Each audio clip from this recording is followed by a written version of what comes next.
Now, I've reviewed a good 130 albums this year, but there's still a hell of a lot that I've missed. Why? I can't review everything. You don't even try. I literally can't review everything. It's impossible. Well, if you will take time off, I'm entitled to a break from time to time. You're entitled to nothing. You started this whole review thing. You get on with it. I'm doing what I can. Suppose you'll be taking time off over Christmas as well. A day or two, maybe? Piece of shit. Here's a list of albums that I missed this year because I just wasn't putting the effort in.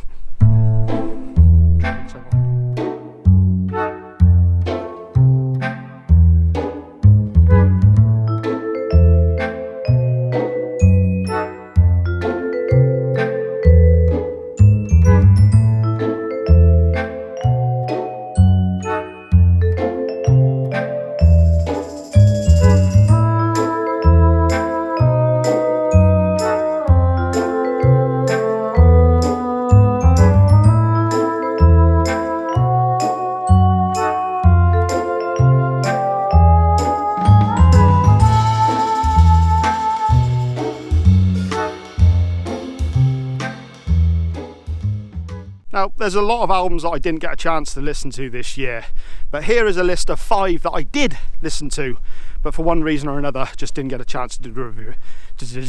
But for one reason or another just didn't get a chance to actually do a review for. First up is Tosca, Fire by the Silos. This is by Rabia Masad and the boys. Anybody who watches the Anderton Guitars channel or what's his name?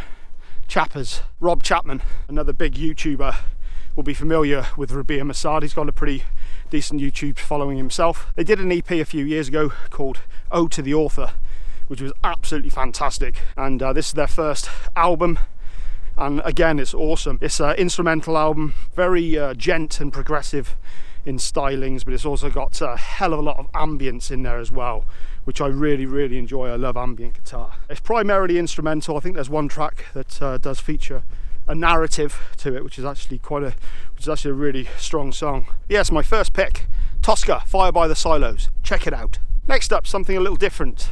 This is Florence and the Machine, High as Hope. I really adored this album. Very nostalgic, very reflective, and certainly not as grandiose as some of her other stuff. Florence Welch, her voice is just so angelic. It's a joy to listen to her voice, but she's really, I think she's a few years sober now, and she's definitely kind of looking back at her youth in a lot of the songs on this album. The lyrics are great. I really enjoyed it. I actually wrote out a full review for this, and I just never got a chance to actually get out and film it for whatever reason. Check this album out. Beautiful album, highly worth your time. Next up, on the complete opposite side of the spectrum, Immortal, Northern Chaos Gods. This was the band's 9th studio album, and it was their, which way am I going? This is the band's 9th studio album, and it's their first to not feature Abath, who left the band a few years ago. So a lot of people were highly anticipating this album, or at least wondering what the hell it was going to be like, and they needn't have worried. A truly glorious black metal album, and for anyone who's a fan of the band, I think they'll be happy to know that they're more than capable of carrying on without him. And if you love black metal, if you love Immortal, then this album is definitely for you. Great album. Next up, another female artist, Anna von Hauswolf with Dead Magic. Wow, is this something special.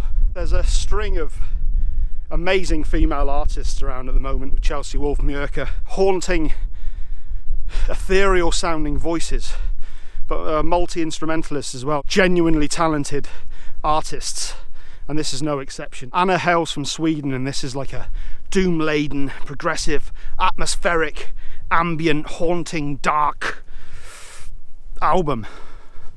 A lot of it recorded as well on a 20th century pipe organ. Add to this Anna's ethereal, haunting vocals, and you've got an album of just real dark beauty. Check this one out without a shadow of a doubt. Fantastic album, Anna von Hauswolf, Dead Magic. And the last one for this list is Ice Nine Kills with The Silver Scream. This is just a full-on, fun metal album.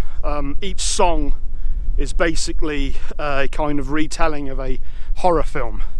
So you've got stuff like one based on Texas Chainsaw Massacre, another on Friday the 13th, there's one on It, another one on Jaws, etc. It's just a really fun album, and I really enjoyed the booklet that came with it as well. It's kind of printed out like a script, and very fittingly so. Great album, really fun, highly worth checking out. Ice Nine Kills, The Silver Scream. Why did I... oh God. Is there anything creepier than a wink? That's it for today, and I'm going to be back tomorrow with my honourable mentions list. That's albums that didn't quite make the top 30, but still worth mentioning, hence honourable mentions list. Jesus Christ.